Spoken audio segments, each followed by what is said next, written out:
Get ready for 2 hours of hard-hitting football talk, straight from their jocks about the jocks. It's Football on the Know with Jim and Joe. All right, what's going on, everybody? Welcome to another episode of Football on the Know. I am Jim McPhee, and alongside me is Mr. Joe DeCapita. What's going on, Know-It-Alls? Welcome back for another edition of Football on the Know. Whoa, Let's Joe. go. Yo, We're on to week 4, upcoming this Sunday, and also Already? we've seen some pretty exciting plays last week. Some terrible calls by the officials, as per usual, because that's what they do. I guess that's what they get paid for. And also a lot of surprises this past week. So let's dive right into it.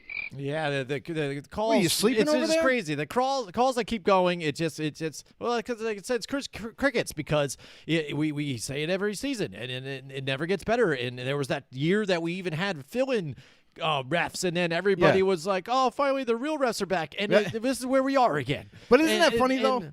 Yeah. It's funny how, like, okay, they bring in those like part-time refs or whatever, like these replacement refs, and it seemed like they were also getting a lot of brash, a lot of like people were tight, hard on them as well. You know what I mean? They thought that they screwed up a lot of calls too, but not as many as what we're seeing now. And we've said this multiple times in the past on our show, is that until the NFL becomes one of those leagues where they have full-time referees, it's never going to get better. I mean, all these guys are part-time referees. These guys only do Sundays. They only do Thursday night, Monday night games. But in the rest of the week, what are they doing? They're teachers at your local school. They're professors at a university. They're guys that manage Walmart. Like they're just average, everyday guys, but they got the referee, the NFL refereeing gig on the side. That's not what you want, especially for a high-caliber league like the NFL. The best American sport in the U.S. You need to have the best of the best out there, don't you? I mean, you would think that they would just have full-time referees. Listen, the college element, NCAA, they have full-time refs. Basketball, full-time refs. Baseball, full-time umpires. Like, when is the NFL going to wake up and say, hey, we don't want to be left in the dust in terms of officiating. We want to be one of the best guys, for officials out there. And that's the only way you're going to get consistent calls made is when you have full-time refs and you teach them all the same things so they can go over film in the offseason and say, is this a pass interference or not? And if this does arise throughout the regular season, this is how we're going to call it. This is how we're not going to call it. So until that happens, the NFL is going to be sadly behind everybody else. Fail me again. Yeah, exactly. It's time and time again. Wow, we really jumped onto that whole thing. I'm sorry. It gets me heated real quick. Are you okay? That escalated quickly. I'm right. Hey, what's going on, Paul? Anyways, Paul is in the house with us tonight. Paul, also, quick shout out, Dave Rourke is watching. Rourke? I see you. Yeah, Dave's out there. Hello, Dave. Paul was with us last night. We had a special show we did last night where we interviewed Lindsay Weitz, who is the director of media for the Albany Empire, and also she has her own New York Giants podcast too, Back in the New York Groove. So check that out. It's on Apple, Spotify, and all that stuff where you can get podcasts. We're also on Apple and Spotify and all the things you get podcasts as well.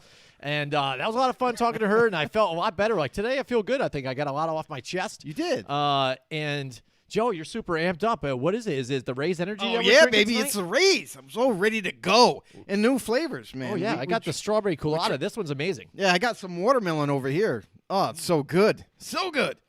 Absolutely. If you guys Gives go to me the energy. repsports.com, go to repsports.com, put in the promo code RAISEMUP. You guys get 15% off your order. That helps us out. That helps you guys out. That's what we're about. We're a big know-it-all family. Go ahead, get yourself some Rays. Again, it's zero sugar, everything good for you, and it tastes delicious. It's got electrolytes. It's got amino acids. It's got, no dyes in it. They get all these funky colors and everything. Yeah, and everything's clear. Every single one's clear, no dyes, and it tastes delicious. There's no crash. When this energy wears off in about like 5 hours, there's no crash. I'll be just low key and ready to go. But anyway, get yourself some Raise energy drinks. Put in the promo code Raise 'em Up. Get 15% off your order. They're also running promos right now. You can get, variety packs and everything like that. Like, only you got to do, if you want to just try it out and get a couple of cans, 4 cans in a sampler pack, you can try it out. Only pay shipping. You get the 4 cans sent to you just to try it out. If you love it, go back on there, order a case or 2. And they also have other products too. It's not just energy drinks. They have protein powders. They got, pre-workout, post-workout. They got all kinds of stuff. So just to keep you guys going and keep you with your up to your busy lives, Raise is there for you. Absolutely. And, Joe, I'm super excited myself, too, because we ended up getting another sponsor for our show tonight. What? We are super excited. Where's Little John at? Oh, what? Man, I am excited to join into the Know-It-All family. Colorize, the Another paint sponsor. professionals. That's right, Thank you, Colorize. Colorize, the locally owned and operated Benjamin Moore dealership with locations in Clifton Park, New York, Niskayuna, and Queensbury. Also, yes, that's right. Yeah, they focus on outstanding products from Benjamin Moore, but as an independent dealer, they also have access to almost everything paint and finish related, serving everyone from the professional to the do-it-yourselfer out there. Colorize is eager to help you, and you're capable of making your next project go a lot smoother. Go check them out at any of those 3 locations. Check them out online at mycolorize.com. Colorize, the right paint, color, and advice from local professionals who care. That's right. Colorize, you need thank paint. you so much. Yeah. They'll get you any color you want. Absolutely. We're you up. super excited about that. Zach Walker is in the house with What's us going tonight, on, too. Zach? Is in the house. And we got none other than Michael Guerrero. Guerrero. That's right. I got to do that every time. That, Mike, that's Just it. You just got yourself your own bring in. Yeah, your own little line, your own little intro. Line. There we go.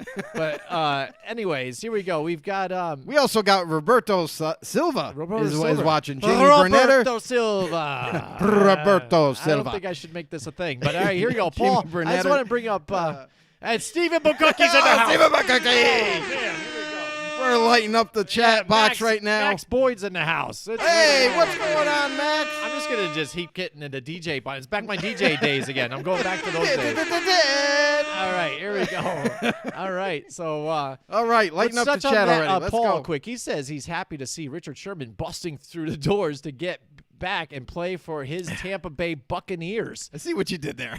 I know he's playing the words, on that whole thing and stuff, But funny. Yes, that's right. Yeah, we got another one. Jeffrey Domney's in the house now. Holy moly, that's right. They're just flying in here. Everybody. So, yeah, Richard Sherman found a home. It wouldn't it be the Buccaneers, where everybody goes there to retire. It's like a retirement home there mixed with some other youngins there trying to jump on the Tom Brady bandwagon. We'll see how it goes. I know their secondary has been pretty rough this season moving forward. Yeah, injuries and have piled up. Yeah, and it's just happening, but all around the league. They go reach out to Richard Sherman. Sure, we'll see what happens. Here's a funny thing about Richard Sherman. I'm super excited about it, but it could work. Here's a funny thing about him. Yeah, he was overpriced from the get-go when free agency first started, and he just would not come down from his number. And now that he's been out there for quite a while, and he's like, I really still want to play. I still got. He feels like he still has plenty left in the gas tank there. So Tampa Bay came calling. Maybe it's the right situation for him, too, because maybe he wanted to go to a contender the whole time and was just waiting for the team to call him. Tampa Bay calls him, hey, ex-Super Bowl champions, maybe they could repeat. We'll wait and see. But he only signed for $2.25 million for 1 year, so pretty cheap. So that was definitely a part of the whole deal early on. Does he look like a bitch? There you go. And he took a pretty good deal with the 49ers, too, as well, where it was like incentive laden, too. So he hasn't been going to try to break the bank, though, as well. Yeah, I mean, he was making money still. All right, Stephen Bukukie's, let's try and cover all you guys here. No offense. No offense. I'm used to people saying that to me, but no offensive line for the New York Jets. They are terrible. Yeah, absolutely. That's spoken like a true burnt-out Jets fan. Yeah. I mean, here's the thing: is you got to remember too is that Jets team is still rebuilding. Mm-hmm. I mean, when you trade away your quarterback that was there, and you blame him for everything when you didn't have the pieces there, and now you're just trying to, in one offseason, trying to just change everything right over. It's not going to play out too well for this season. Let's wait and see if the Jets can build on this going down the stretch if they can get healthier or whatnot, and not to mention into the next offseason where they can try to add more building blocks to the team. Yeah, I mean, and they tried to do that here where people even saying they didn't do this for Sam Darnold. They're trying to help out Zach Wilson and then also protect him. But that offensive line has given up sacks like you wouldn't believe. Zach Wilson has been sacked 16 times so far in this season. I mean, he's getting pummeled out there, and then it doesn't help you when you're a rookie trying to get into this league and make plays. That's where it becomes terrible for you. Yeah. And it's just, it's part of their building. I don't think anybody expected the Jets this year to just light it up and be, amazing. Yeah, you knew you were going right. to take some growing pains with this thing. But you also got to the remember, problem too. is right now is they're focusing on where he was selected and who else might have been out there. And, and they're absolutely. going to be picking apart this team nonstop because of the Zach Wilson selection. Yes, and that's not going to stop. I mean, rightfully so. I mean, you went out and you picked him super high. The expectations get higher. Everything is more magnified. And then you also got to remember, too, is that this offensive line isn't super healthy either. They lost Mekhi Becton, their left tackle, their star stud on their O-line at left tackle. He's gone for the year again. Another big injury. Now, that's going to really affect this team. On the right side, they still haven't built that side up yet. So, I mean, that's still kind of going through some growing pains. They've managed to put some bubble gum and duct tape on that offensive line on that side of the ball. Morgan Moses and everything. He's not any star-studded tackle as well. So, we'll wait and see. They still got a lot of building to do down the stretch. Let's see what they can do. Hey, Rick Wagner's still out there in free agency. Maybe if you need some help at tackle on the right side, maybe go and pick him up and see what happens. But that they're still rebuilding this team. So there's going to be a lot of growing pains this year for the Jets. Let's see what they can do with the upcoming offseason. Absolutely. Max Boyd out there, he says, Carr, MVP. My man. Well, he's looking pretty good right now.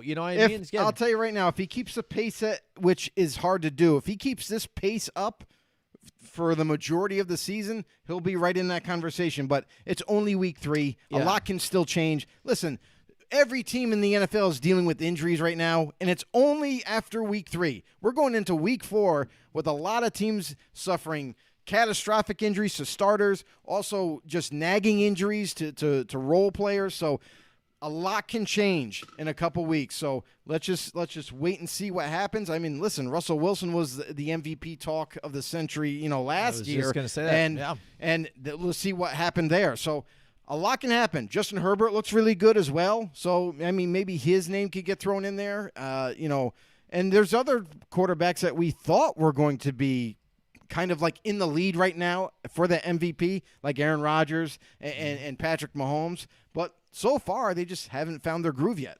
Mm-hmm. Yeah, I was going to say the same exact thing. And right now, at week 3, going into week 4, I still have a lot of questions just with a lot of the teams out there. Oh, yeah, I'm not sure what I'm absolutely. seeing. I mean, we're looking at the Chiefs at 1-2, the Ravens who ended up winning 2 games here, but that Detroit Lions game, I mean, the Lions got screwed in that Lions game. deserve that game. You know what I mean? They Because, deserve again, we're all standing, or sitting there watching the television, and we're looking at the clock go down to 0, and we're like, snap it. There is no snap. They're just sitting there. And then the play's able to go off. There was no flag. They get a few extra yards to kick that now, longest of NFL history now, 66-yard field goal.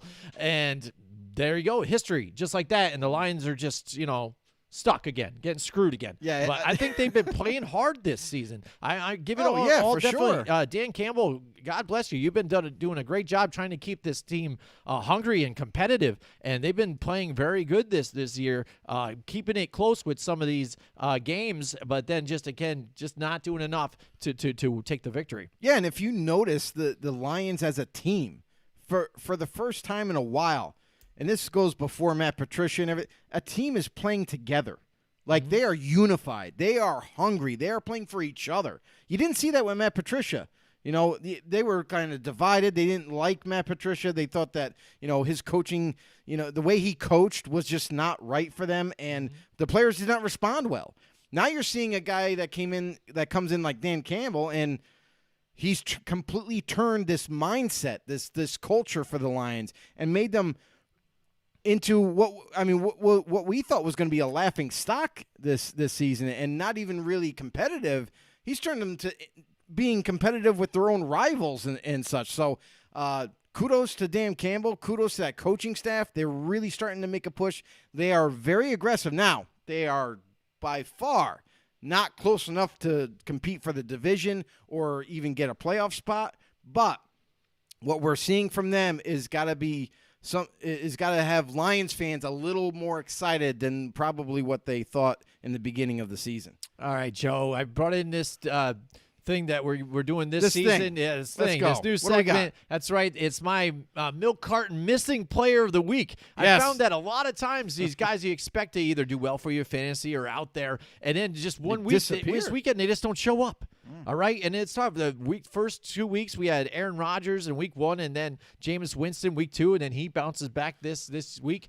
This one was kind of tough. I wanted to give it to Zach Wilson, but I feel bad for any kind of rookies out there. They're trying to get things out and work things out. So overall, that team, I think, is bad altogether, and I can't fit the whole team on the milk carton. So I went with our boy here from the Colts, Carson Wentz here. He is my milk carton player of the week. Have you seen him? No, nobody's has seen him. And yes, he might have played with some 2 sprained ankles, I guess here, and he kind of put in there last minute and said he's good to go. But this guy, again, time and time again, has been able to just, underplay to his ability and really let a lot of people down. I mean, he went there to the Indianapolis Colts hoping to get them to that next upper echelon, and now they're sitting there at 0-3 in a tough division right now, where the Tennessee Titans now have life, and they're looking to try to move forward in this division. So Carson Wentz, again, my missing player of the week, he went 19 for 37 this past weekend, 194 yards, 0 touchdowns, 0 picks for once, but again, making terrible decisions. And he lost his last 7 straight starts dating back to 2020. That's his longest streak of his career. So right now, not playing too well. Carson Wentz. That's a lot of missed opportunities in terms of passing. I mean, oh my God. Absolutely. So taking a look at the 0-3 teams, that's what we're going to be talking about tonight. Who is the strongest now? 0-3. And then we also have the 3-0 teams. So let's start off with the best teams here. We'll get back to the losers in a little bit. But the 3-0 teams now are the Denver Broncos, the Vegas Raiders, the Rams, the Cardinals, and the Panthers now, Joe. Let's talk about this. Everybody out there that's watching with us, who do you think might be the strongest contender out of these 3-0 teams? Because again, you look at strength of schedule with some of these guys. Denver has to be at question a little bit because if you look at the teams that they played now the 0-3 Jets, the Giants, and who did they play before? I can't remember what the other game was, but I can look back at my notes. But it was fairly easy again. And then it's so where's the real competition? Teddy Bridgewater doing enough to get it done on offense. Like he didn't have Jacksonville. Jacksonville, that's what it was. Giants, Jacksonville. That's right. Jets. And Jacksonville looks pretty tough there, or pretty rough out there. Again, you bring in Trevor Lawrence, number 1 overall, and he looks terrible out there for the Jacksonville Jaguars. But we'll talk about them in a little bit. Then you've got the Vegas Raiders, who had some stiff competition so far this season altogether. I think right now, they've faced the Ravens, they've faced the Chargers. I mean, really tough competition. Chargers coming up. That's right, coming up. They played Steelers the Ravens right and now. the Steelers, and yeah. I mean, it's just and then the Dolphins. The Dolphins, that's right. So it's tough. Then the Rams, again, taking out Tom Brady and the Buccaneers last week. The Cardinals, some stiff competition too as well, but showing that they can get it done. Maybe Kyler Murray can take that next step forward. And then also the Panthers, I think, is a bit of a surprise team. I know they played well, but a lot of people have seen questions with Sam Darnold, and I think that's what makes the 0-3 Jets situation a little worse for them, and I think that's why they're kind of questioning what's going on with Zach Wilson and the things that have happened in this new regime they have there, because they had Sam Darnold in the building. Now he moves on to another team with some better personnel and perhaps, definitely better coaching than what he had before. And now he's got a great start here at 3-0, Joe. So what do you think about these teams that are sitting here at 3-0? I mean, as far as Carolina goes, I'm not really surprised about it. I mean, in fact, we kind of called this before the season even got here. Carolina's a very young team, and they're all up and coming. That defense was young to start with, along with the offense.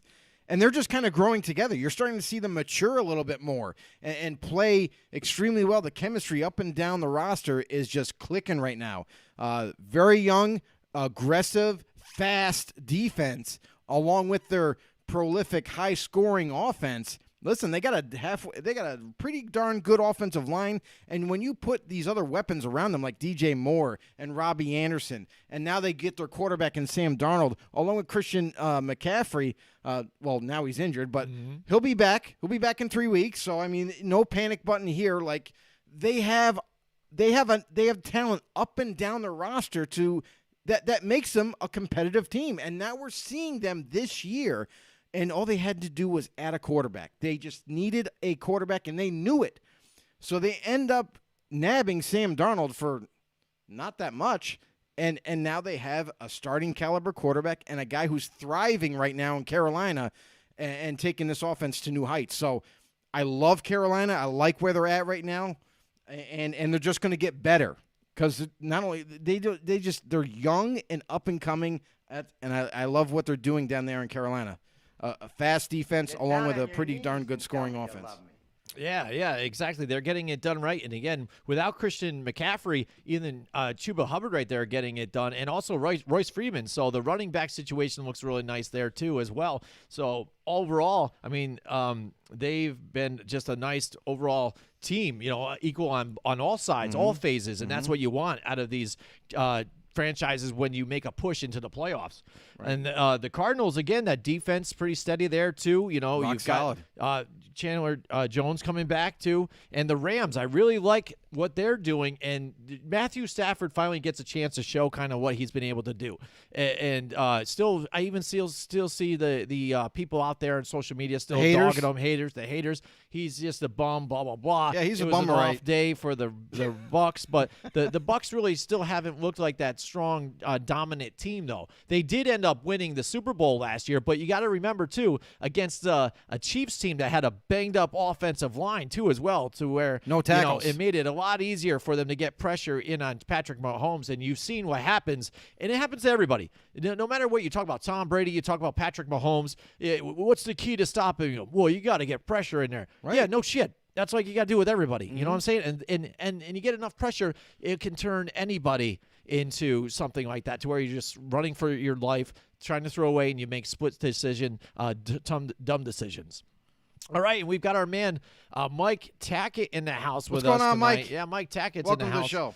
And he's got something to say, Joe. What's up, my brothers? Yeah, absolutely. Shout out to the Frankfurt Galaxy for defeating the Hamburg Blue Devils this weekend. That's right, 32-30. Wow, what a game. Wow, close to game. win the European League of Football Championship. Nice. That's right, despite not covering the spread. Minus 24. Holy crap. A lot of guys in that game will be in training camps in 2022. How about that, Nice. Joe? Yeah, he's calling it right there. And that's why they play the game. Yeah. That's why, right there. You think the spread was going to be that big, and look how close it ended up being. That's crazy. Mm-hmm. Oh, yeah, and I've already heard some of the spreads that are happening in this next coming the week. It's going to be pretty crazy. I think Thursday nights it was even pretty big too. So real quick, I just want to touch on the Rams real quick, and I have to say that I'm not surprised about their offense at all. I mean, adding Stafford, you were getting a great veteran to bring in, not to mention a guy who's can finally show his full potential. Now that he has a bunch of weapons at his disposal, he's really starting to rack up the passing yards and touchdowns and what have you, and not so many interceptions hardly at all. So this is the difference that you're seeing. Stafford now is in the spotlight on a better team, and he's showing what he can do. I hope this proves all the haters wrong, because as of right now, if you're still hating on this guy, you are on the wrong side of the football, my friend. Defensively, the Rams have surprised me. I did not expect the Rams defense to be as good or better than last year, and they're proving me wrong right now. They're really starting to, light up some of these offenses. So really nice. I really like where they're headed. So I'm really high on the Rams right now as well. We got another 3-0 team. We got your Vegas Raiders, and then the Denver Broncos here. So Raiders, if you're asking me, I'm not one of those fans where I just kind of like, oh yeah, we're the greatest. We're gonna just dominate the NFL here. Make your dreams I like come true. what I see from the Raiders defense. It's definitely way better than what it was last 2 seasons. So that's going to lead to a lot more wins. And with this offense, as good as they are and how much better the younger receivers are getting, and listen, and that's the other thing too, is like they have done this without Josh Jacobs for 2 weeks. They've done this without their starting linebackers for 2 weeks. So I'm anxious to see, much like some of these other teams that are still dealing with injuries, what's going to happen and how much better can they get when they get healthy. So I like what I'm seeing, but I'm kind of like, I'm cautiously optimistic, I guess is the best way to put it. Until we face the more competition, like when we face the Chargers next Thursday night or Thursday night, when we face the Chiefs and so forth, that's when we'll get to see, like, can they put it all together? Like, yeah, they've done a great job, don't get me wrong, for being 3-0, facing 2 contending teams like the Steelers and Ravens, but can you put it all together? Can the Raiders create a longer winning streak is what I want to see. Like, can they be 5-0 after 5 weeks? If they can do that, then maybe I'll jump right on board then. Yeah, and that's the thing. You're still feeling it out. I think this season, out of the last couple, I think, is kind of crazy in this couple first weeks. I'm not sure what to expect with anybody. You've seen the Raiders play the Ravens tough here and take out a victory. And then the Ravens came back with a vicious attack here in the second week. But then again, it's a close game with the Detroit Lions to where they probably should have lost that game. The Chiefs, again, 1-2. The Panthers are there. Denver Broncos, I picked them to finish last in this division. They're 3-0. But again, you look at the competition that they played, so you're not sure. Really, what you're nobody. Getting. The injuries, people dropping like flies again. And this is the year we're gonna have another week added on to this season. Who knows? Maybe even with some of these injuries, some of these guys will be able to come back, from some of these injuries that they've had and play later on in the postseason, because we're even getting 2 extra, or was it a couple extra wild card teams this season too in the playoffs. So it's going to be, the playoffs going to be interesting as well moving forward. So if you're looking at all the matchups and then the overall standings at the end, because you can't have anybody going 500 anymore. You're either going to be over or you're going to be under. Yeah. Exactly. And I think, again, with this NFC East division, I think it's still going to be terrible. A lot of people are calling, the Cowboys are just going to run away with it again. I wouldn't be so jumping on that right now. I'm telling you, because, again, they have the strength of schedule. It's really tough for all of them all around. So I see a bunch of them taking losses. The Cowboys, yes, they played hard against the Philadelphia Eagles, but, I mean, that's really not that difficult as well. I think the Eagles have played some tough matchups here and there, but I don't think the Cowboys are just an elite team out there. They have some great offensive weapons, and they'll be able to run the ball either with Zeke Elliott and Tony Pollard on the other end as well, and they have some nice wide receivers. But on the defensive line, the one thing I will say is Dan Quinn, I'm really surprised with the pass rush they're getting. Even with injuries, they're getting the pass rush in there, and it's able to help that secondary, I think, overall for them. But that division, I think, is going to be tough, and I think injuries are playing in a factor, and also the schedule altogether. So I think overall, when we look at this, anything can happen this season. I'm super excited, but looking at these 3-0 teams, for me, I'm still pretty high on the Rams right now. I think they're looking really nice. I think Denver's going to tail off. The Cardinals, I picked them to take the division in the West there too, so I think it's going to be back and forth with the Rams and the Cardinals. And so as far as the strongest, I believe in the Rams and the Cardinals right now. And Vegas, I'm close right there too as well. I picked them to be, unfortunately, finished third in that division, but they are a pleasant surprise to me.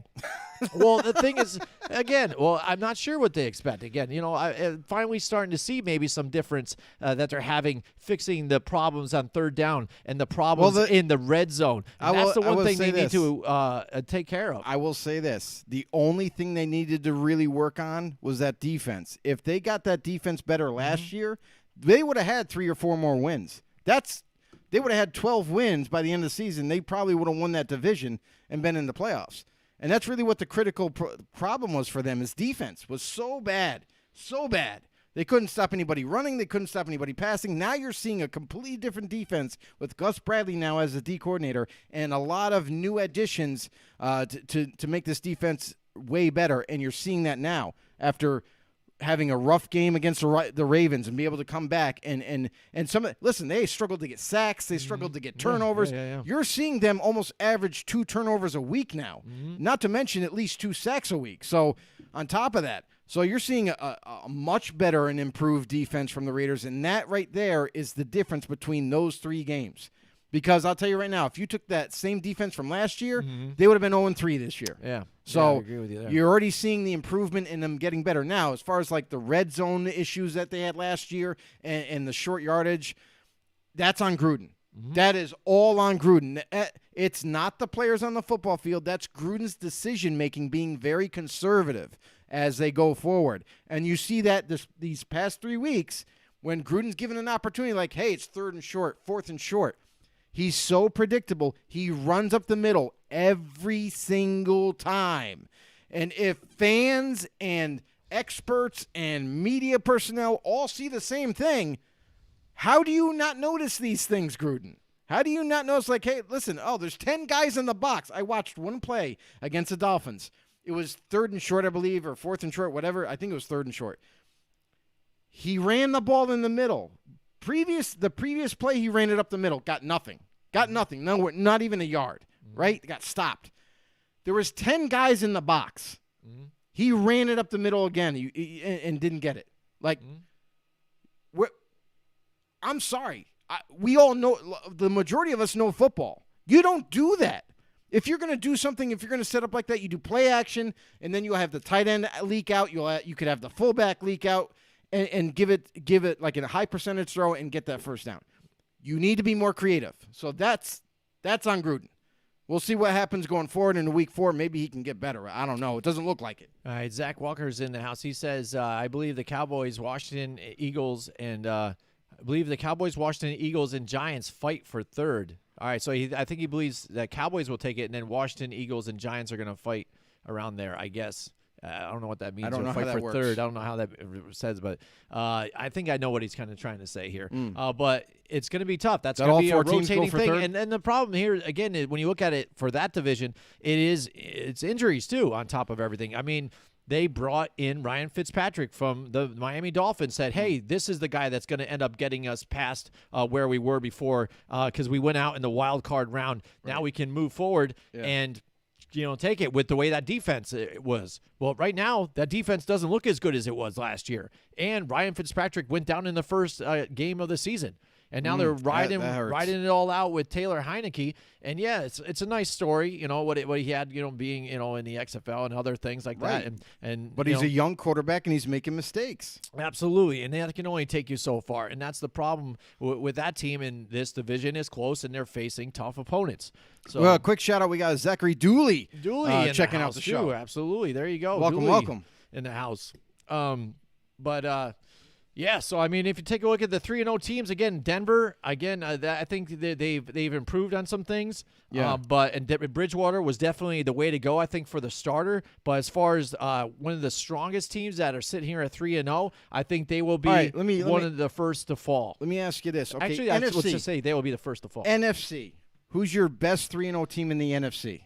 All right, so there's 3 teams right there. Right, Rams, NFC. Cardinals, and Panthers. So right now, I would still, when you look at strength, I got to say the Rams. Okay. Because you look at the teams that they have beaten already, including the returning champions, the Tampa Bay Buccaneers, and really I think they had that game in hand altogether. I was really not afraid that much of Tom Brady coming back and getting the ball and being able to drive that ball down and have another miraculous comeback. I think the key to that game, for that Buccaneers-Rams game, that bout, you got to remember, too, Buccaneers, they're wounded on defense. So they were already at a disadvantage. This Rams team was much healthier, coming in strong, coming in hot, and they just didn't have an answer for them. Cardinals, I absolutely love the Cardinals this year. I thought they did a tremendous job rebuilding this defensive side to go along with kind of like a retooled, if you will, offseason for the offense. They added a couple more pieces, making them a little bit more dangerous.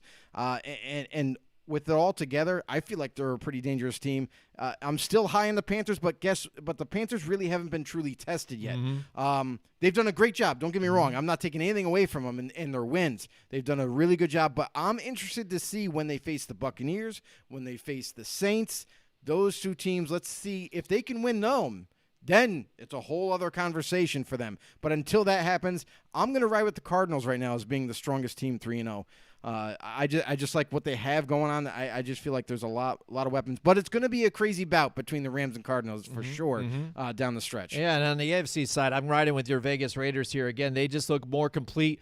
They have the confidence, and like you said, also that defense is back. I think if you want to talk about my milk carton players, I think Max Crosby could have been one of those players, last year or so, because, again, it seemed like he was one of those up-and-coming guys, pass rushers, and then he kind of tailed off, but he seems back here, especially with Yannick Ngakoue as a nice tandem piece with him too as well. Both those guys being a menace in the backfield, setting it up for the secondary. Zach Walker says, also if you have to get pressure on Tom Brady or he will throw all over your defense. And see, we just brought that up too about, pressuring quarterbacks and what that could do. But that's kind of it with anybody. But it's not though.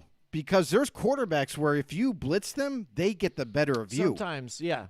100%. Like there's definitely several quarterbacks out there that want you to blitz them. Like Derek Carr. Derek Carr is one of those quarterbacks where if you blitz him, his QBR goes like through the roof. Like it's a 130 QBR. Versus if you don't blitz him, it's like kind of like a 90 or something like that, which is still good, but it's just some quarterbacks throughout this league will absolutely slay you if you try to blitz them and pressure them. So Tom Brady, listen, he's good. He's really good. But just like any other quarterback, and we've seen it with Aaron Rodgers, we've seen it with all the greats in this game. We even seen it with Drew Brees last year. When any of these guys get pressured and they have no escape route. They have no other option. They force some throws. They try to throw them away, what have you. And Zach also commented Lamar Jackson, Kyler Murray. Okay, yeah, that's well and good, but guess what? Lamar Jackson didn't have that great of a game against the Raiders defense. That's not that they're not in that caliber where you could say, oh, they're a lockdown. They're not. And yeah, he might have gotten some rushing yards, but you look at his passing yards, they weren't that great. And he missed a lot of receivers in that game. Along with Kyler Murray's had struggles here and there too. He's having a better year this year overall, but they're insane at escaping. Yeah, that's great. But when you need it the most, when you don't want them to run the ball, and they need to get rid of the ball. They need to be a quarterback more than they do running the ball, because that's what teams are doing right now. They're scheming against these mobile quarterbacks, right? They're trying to contain them, make them throw the ball, make them make the play. And you're seeing them kind of struggle here and there with making those plays. Now, Kyler Murray has shown enough improvement over 1 year to where some of those throws he's making now. You know what I mean? He's dialed right in. He's super accurate. Lamar Jackson still isn't there. Like, he's one of the hardest guys to tackle in the open field, no doubt. But until Lamar Jackson evolves that part of his game as a passer, I feel like he's still going to be that same, rushing type of quarterback that we knew as he came into the league. So, yes, two great players, two players that are hard to get in the open field, but they still need to further develop their passing game. But we'll see if they can do that. Yeah, absolutely. So, I mean, it's crazy with all these. We'll see who falls first, but I'm saying as here, of right now, Raiders AFC, there. AFC, it's hard not to go with the Raiders right now. I feel like they're the more complete 3-0 team. Yeah, I mean, that's kind of easy to go with. Talk about a complete team. I'm talking about my friends at Mohawk Honda. You just saw that right there. Mohawk Honda, Freeman's Bridge Road. That's right, where they go out of their way to please you. And right now, if you go to Mohawk Honda here, you're going to get taken care of. They greet you right there once you get into the lot. Right now, the current supply and demand challenges within the auto industry just makes it a perfect time for you to go and get top dollar for your vehicle. Right now at Mohawk Honda, you can go take advantage of the Kelley Blue Book Instant Cash Offer. They will put cash in your hand for your vehicle the same day you come in, even if you don't buy from them. That's a pretty sweet deal, especially if for all those recent college grads or students out there who need a new ride or some extra cash. Maybe Zach Walker out there. He wants to trade in his Honda out there for something else. But Mohawk Honda has consistently kept their lot fully stocked with hundreds of pre-owned vehicles. Their large inventory makes shopping fun as you browse through the many makes and models to choose from. You can also check out their full selection online, too. That's great. Why don't you stop in, say hi to Greg Johnson, the assistant general manager. You got Jake, Hot Sauce Doyle, and Lewis, the VIP man Morales, or one of the many helpful sales consultants at Mohawk Honda. There's a vast selection of Mohawk certified or Honda certified pre-owned vehicles. So now is the time. Take advantage of the Kelly Blue Book instant cash offer. Mohawk Honda, Scotia Glenville, where they go out of their way to please you. That's right, Joe. And what we do is we always try and go out of our way to please you guys as well. Oh, boy. And we brought back Joe's segment that he used to do a couple years back when we started this thing, the Decapitation of the Week. That's right, baby. And We got better. We take a look at the biggest hits of the weeks and go through, and Joe picks his selection. So here it is, Joe. Here it is. Joe Decapitation. Let's go. That's right. Decapitation of the Week. That's it. Decapitation of the Week. This week it was pretty tough to pick, I'll be honest. It wasn't hard. It wasn't very easy to make the selection. Get ready for 2 hours of hard-hitting football talk. Straight from their jocks about the jocks. But in the end, I ended up choosing the corner from the Saints. I picked Paulson Debo. His hit on was it JJ? For some reason, the JJ Brown or whatever. Right now. His hit was devastating.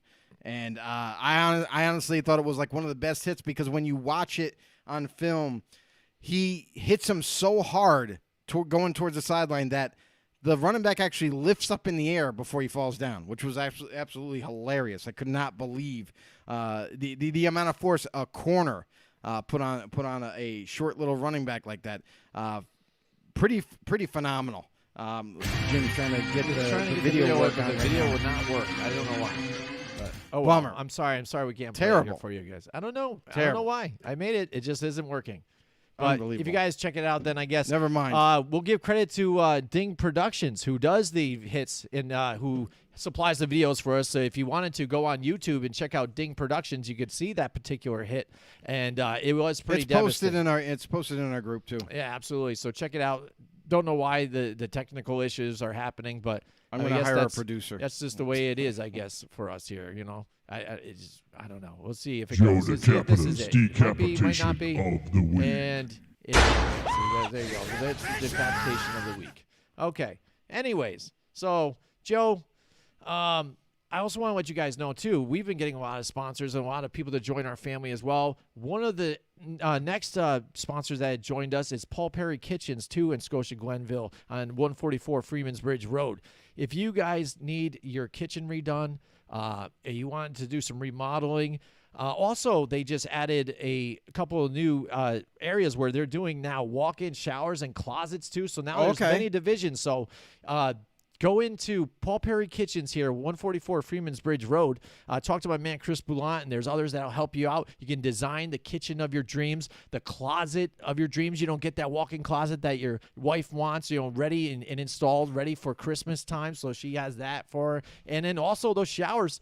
Everybody's liking those custom showers these days, too. You got the stone all around and stuff, the glass you walk right into as well, stand-up showers, and it's amazing. So check out our boys there here at Paul Perry Kitchens at Freeman's Bridge Road in Scotia Glenville, New York. All right, so, Joe, let's talk about now we've discussed the 3-0 teams that were happening in the NFL here. Now let's look at the 0-3 teams here, which there's, I think, 5 or 4 of those as well. And we've got the Jets, the Giants, the Lions, the Jags, and the Colts now. What do you think about these 0-3 teams? Well, I mean, for the AFC side, you got the Jets and you got the Jaguars, and I just feel bad for them. I mean, honestly, whenever you start with drafting a high-end type of quarterback in the draft, you never know what you're really going to get. You know what I mean? And when they get on the football field, they're going to go through struggles, mind you. Like, even the best of the best, Peyton Manning, when he first got into the league, he had more interceptions than he did touchdowns as a rookie. It looked absolutely horrible at times, and everybody was kind of like a little freaking out. They're like, well, we used a really high pick on this guy, and we're not getting the return for our investment. Wait a couple years, see what happens as you build more around these guys. They're going to get better. They're going to get more acclimated to the NFL game. The way you have to work as a quarterback in everyday life in the NFL. They're going to get better. Do not panic yet. And the teams might not just be ready yet. I mean, you look at the Jets and how their offensive line isn't solid yet.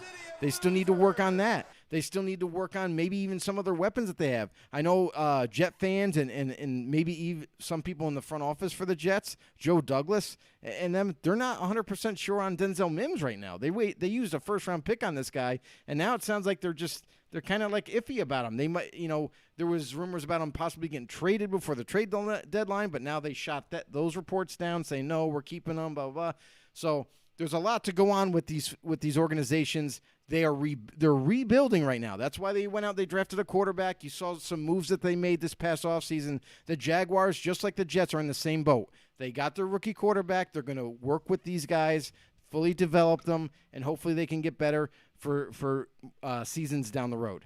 Yeah, and that's the thing. The Jets, we kind of knew they weren't going to be very good. They're just going to have your growing pains. They played some tough competition even too.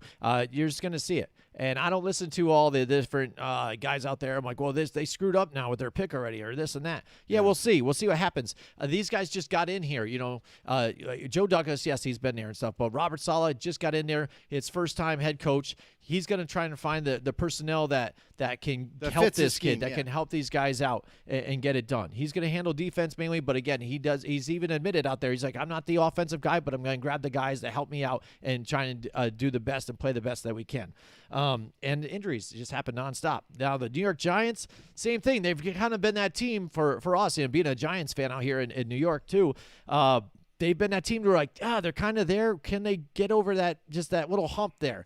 Where's Daniel Jones headed? I think right now Daniel Jones is headed for a great spot. He's playing pretty good. Despite that first game, right now he's playing great. And if you look at some of the analytics and the stats, he's up there in a lot of these, especially percentages on deep ball, things like that. And he's starting to secure that football, but he's also showing that his strength is even his legs, and the Giants got a game plan for that and just do that more often, and I think that'll alleviate some of the pressure, not even just a passing game, but also I think overall open it up for Saquon Barkley as well. When you're able to just say drop back and you're not sure if he's keeping it or dishing it to Saquon, I think that's just another thing the defense might have to think about. And they've had their own share of injuries as well, too. If you look at this, look at the last week's game. They lose Blake Martinez, and Sterling Shepard and Slayton went down in that same game as well. And that's why I think that game ended up being a bit closer than it really should have been with the Atlanta Falcons, and where they weren't able to get it done. But even despite that, they were still in it. And then just the other woes that they end up having, whether it be some of the decisions by Jason Garrett and the offense and things like that, or just execution. Even the defense. Yes, absolutely. So, that's questions to be had. But, the Giants do it every year, and unfortunately, they needed to get a couple of these wins early on because, like we've said about their schedule, and Zach has said it doesn't get easier. It doesn't get easy. But the good thing, again, some of these other teams in this division as well have the same opponents, and it's not going to be easy for them as well. True. So if you take a look at the Lions now, again, I just said it earlier on, I think they've played tough throughout all these games here. Probably should have had a win last week, so they shouldn't be 0-3. But I like what Dan Campbell's doing. They keep these guys hungry and fighting, and I think the defense is playing better than what a lot of people gave them credit for. And Jared Goff out there is trying to do what he can with this offense as well. And you're seeing some of these little hidden gems there on the offense with this team too, being able to perform. And now the Jacksonville Jaguars, they're even worse than I thought they were. I thought they were going to have their learning curve. It was going to be tough for Trevor Lawrence to try and get this team into their winning ways because even just some of the lack of personnel that they had. First-time head coach trying to get his ears wet here into the NFL. He's made a lot of different things in the media, questions he's said and had, and things that he's trying to handle guys, staying away from the running game, but then he goes heavy on James Robinson. I think it was not week before last, but now kind of steered away from it again in the next particular week. And so there's a lot of head scratching going on there for the Jacksonville Jaguars. And the Colts really just kind of been snake bitten again with some injuries, and Carson Wentz is just showing you again that maybe he's just afraid to get hurt still, or just making poor decisions time and time again. You want to talk about Daniel Jones and not holding on to the football? You've got Carson Wentz on the other side, who again is making throws that as he's going down up into where he's throwing into the heavens, trying to take off running, not securing the ball, and taking those hits that he really shouldn't do as well, and shovel passes to the other team. So these 0-3 teams, it makes sense that these guys aren't really winning. But when you had to come down to it, for me, I think the Lions are the strongest team out of this bunch here, and the Colts probably have the best upside to get back into it. And the Giants, I think, besides that, are the next. I think the Jets and the Jags still feeling it out, and they have rookie quarterbacks, and that's why. Well, rookie quarterbacks, but also like that team is changing now. Whenever you change coaching staffs, first-time head coaching whenever you do that, they got to get their guys in place. They got to get their guys to fit their schemes and so forth. So they're not completely ready yet. They're completely rebuilding. They're molding those teams. They have their quarterbacks, which is a good starting point, but they got to further develop the rest of the roster as they go like into next season. And those teams like the Jets and the Jaguars, they're just rebuilding. So those guys will just take out of the whole conversation. The Colts are a big disappointment. Let's just call it what it is. They are a big disappointment. Listen, they go out and they get Carson Wentz. And they bring him in, and Frank Reich was like, okay, I got my quarterback. Listen, I know I can work with him. I know I can make him successful. I know I can get this offense back on track, along with the defense, who has been on the field too much. And now you have Carson Wentz coming in there and trying to do stupid decisions and making awkward moves to the point where he's injuring himself now, once again. And if you're not on the football field, what good are you to the team?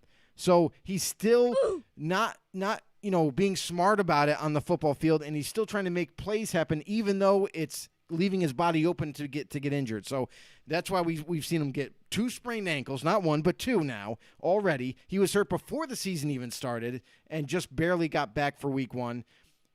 I don't think this is going to trend in the right direction for the Colts, because if Wentz keeps doing what he's doing right now, he's not going to be available to even try to help. So I don't have any kind of confidence right now in the Colts going forward, because I feel like if you don't have a quarterback that's going to stay on the football field and execute the way he needs to, then you don't have an offense.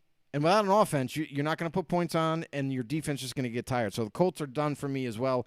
I don't think there's any good 0-3 team as of right now in the AFC until something changes there. NFC-wise, Giants, I was very high on the Giants coming in.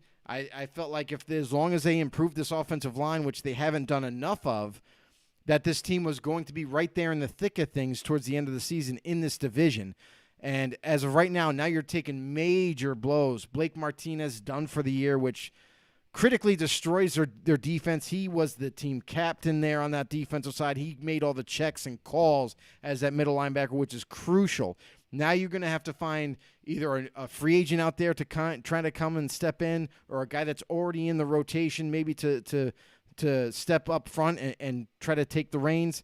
But that's a huge loss. And I feel like the defense, you're going to see some miscues. You're going to see some confusion on the football field on that side of the ball. And that's going to lead that defense to even have a harder time stopping offenses. Offensively, bottom line, they got to improve the offense. You saw this week that they went out and they signed, I think his name was Isaiah Thomas or something like that, a former first-round pick for the Tennessee Titans as an offensive lineman.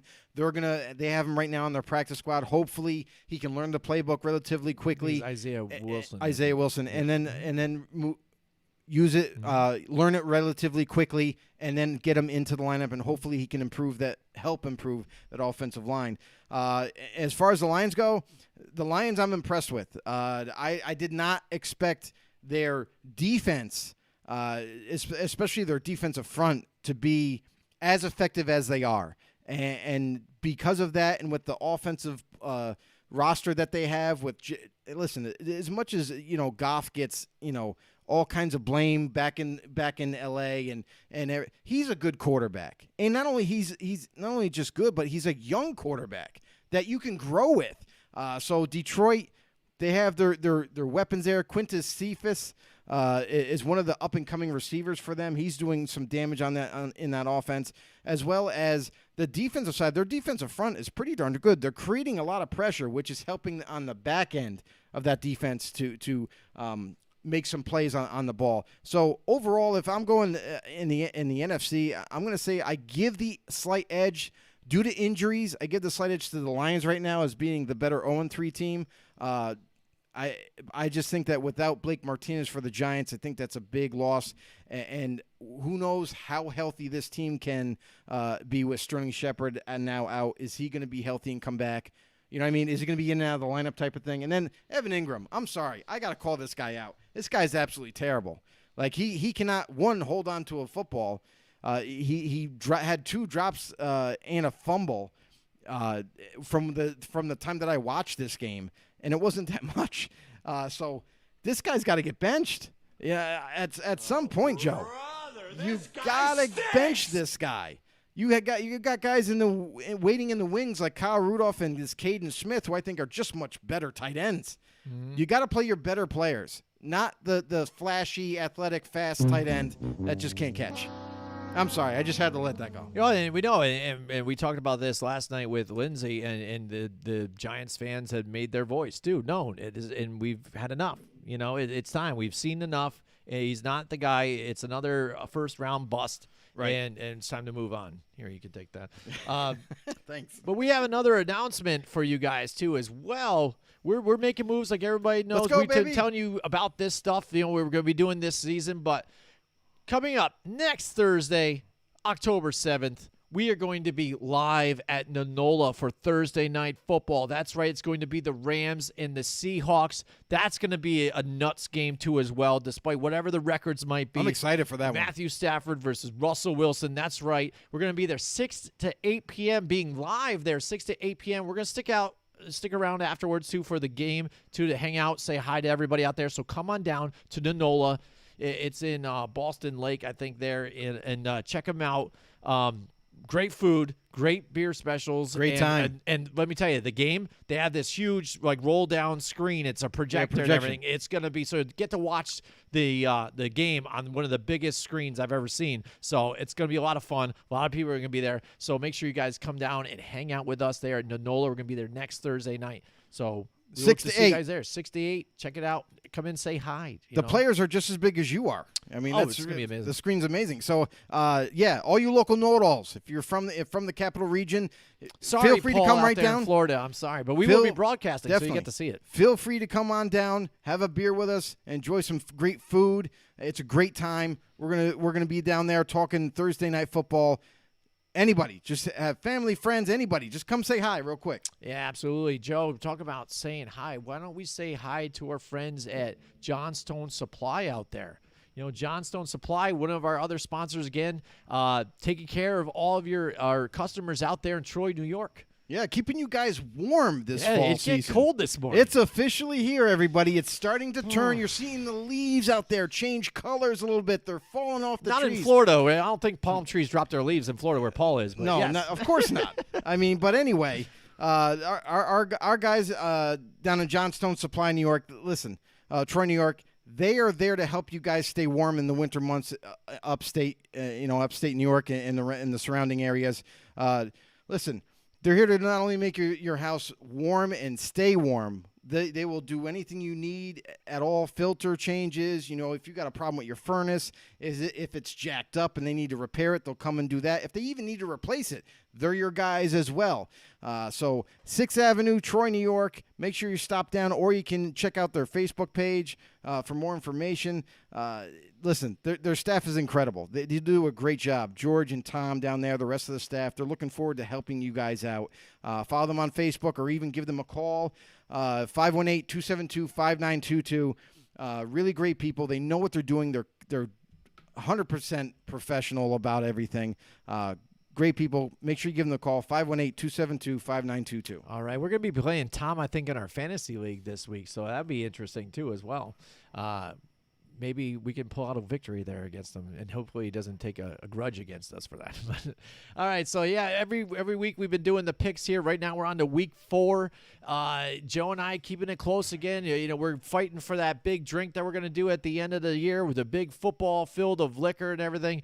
We talked about it last night with Lindsay, and we're super excited to do this here. And Joe took out a big lead here with me, but I was able to get one game back on him. So here's the standings right now. Joe is 33-15. I am 30-18 right now, trying to get back into this thing. But again, this upcoming season, I think, is one of the closest I've seen in a while. And even this week, I think the picks are going to be pretty tough to do. Oh, absolutely. And they've been tough every single week now. Like, we all know, like, week 1, we don't know what to expect at all. You know what I mean? Like, these teams, like, we've seen the changes that they've made, you know, player-wise, personnel-wise, staff-wise.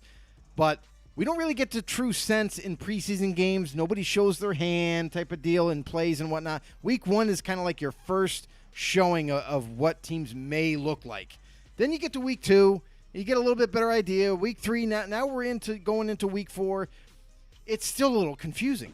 And I mean, we still see teams playing better one week, then terrible the next, and you don't know what to expect. So it's going to make it interesting, I feel like, through the whole rest of the season. And it's just going to be the luck of the draw. It's a 50-50 shot either way. Oh, yeah. Well, like we said it last night again. If I lose and I drink alcohol, that's fine with me. That's the biggest deal. I love that. You know, it's not a punishment for me. All right, so here we go. And that'll be entertaining for everybody out there. I mean, you guys haven't got to see that. Before we get to it, I just want to say a quick thank you to everybody, all you supporting know-it-alls. Thank you guys so much for supporting our channel, so much supporting our show. You guys are amazing. This is why we do it. We like to keep growing this family, keep getting bigger. Listen, we love the opinions. We love you down in the comment section. Keep them coming. Keep them flowing. Questions, comments, opinions. Keep it going. And if you're new to the show, feel free to stick around. Why don't you just become a part of the community? Go over to YouTube. Search us up, Football on the No Show. Hit the subscribe button. Hit the notification bell for when we go live. You get that notification. We're also on Twitter at FB_no for all your second-to-second updates on your favorite teams. And as well, we are also on Facebook. Search us up there as well. Become a member. Become a know-it-all. Keep this family growing. Listen, we really appreciate you guys tremendously, and it's only getting better. We got bigger and brighter things ahead. Can't wait to share those with you. But it is exciting. We're in an exciting part of time right now. Absolutely, absolutely. So let's get to Thursday. Real quick. Sorry. No, that's fine. I apologize to anybody that's listening to us on podcasts as well. So you can follow us also. Take us on the go. You know what I mean? Football on the no. You know what I mean? It just kind of goes together, right? Thank everybody for checking us out on all the platforms for podcasting. Hit that follow button.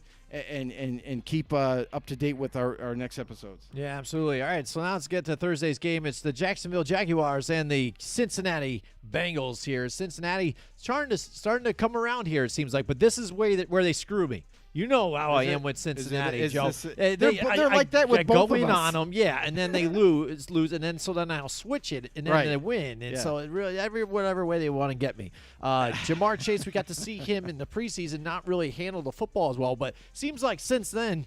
Since week 1. He's handled it. He's handled it. Yeah, he's got it down. Some of the catches he had last week were amazing, and these guys are really starting to click. And unfortunately, they're meeting the Jacksonville Jaguars, who are not right now. They are really making a lot of mistakes. Trevor Lawrence making a lot of dumb decisions here with some of these throws, just errant throws, and just he's trying to make something happen. Yeah, you know what I mean. That's what it seems like. It seems like trying to you get the pressure, so you put the team on your shoulders, and you force things to happen. So Cincinnati here at home against Jacksonville. I don't think Jacksonville is going to be able to get it straight this week. Like I said, they're one of those 0-3 teams that are going to be going through some growing pains. I don't think they'll get their win first before out of any of these other ones. So you think they're going 0-4?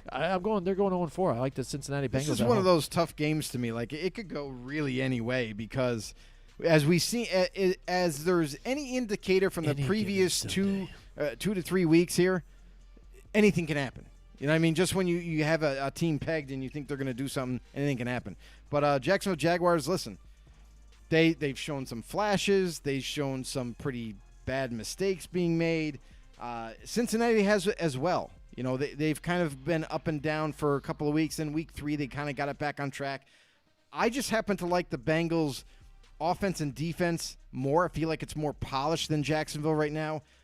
Joe Burrow, I think, is amazing. I think as long as he can stay healthy, as long as this offensive line can keep protecting him, there's a lot to like with this offense, and the defense is much improved. So I'm going to go with Cincinnati at home. All right, here we go. Joe's with Cincinnati. Now, Washington football team and Atlanta Falcons here. Atlanta home. Joe, what do you got about this game here? I just have to say this. If Washington's defense is all the accolades before the season that happened, like, oh, they're going to be a sack monster, this defense, and they improve the secondary, and they're going to shut offenses down, and they're going to create all this hysteria. They really haven't done much, you know what I mean, for the first 3 weeks. So if they can't do it against Atlanta and a struggling type of offense, an offense that still needs an identity, like they have two great weapons, Kyle Pitts, the rookie at tight end, and also you got Calvin Ridley. But beyond that, there's nobody really kind of jumping off the page from Atlanta. Defensively, they got some holes. And Washington, despite Taylor Heineke coming in as a quarterback and showing how young he really is, how green he is at quarterback, he's going to make his fair share of mistakes. But they do have a really good running back in Antonio Gibson. Mm-hmm. I'm kind of hoping that Washington kind of takes a look back, sits back, and looks at their previous games and says, hey, what was working, what wasn't working on offense, and let's try to take the ball more out of Taylor Heineke's hands, not really kind of making him try to force those balls down the football field, and instead, let's run the ball a little bit more. Let's get back to ground and pound. And defensively, if Washington can't do nothing against Atlanta, I'm completely writing them off as one of the biggest busts defensively this season. So I'm going to go with Washington on this one. All right, there you go. And like you said, right now they're ranked 31st in yards against and 29th with the points for. So that's the thing. They're letting people in and scoring on them at will.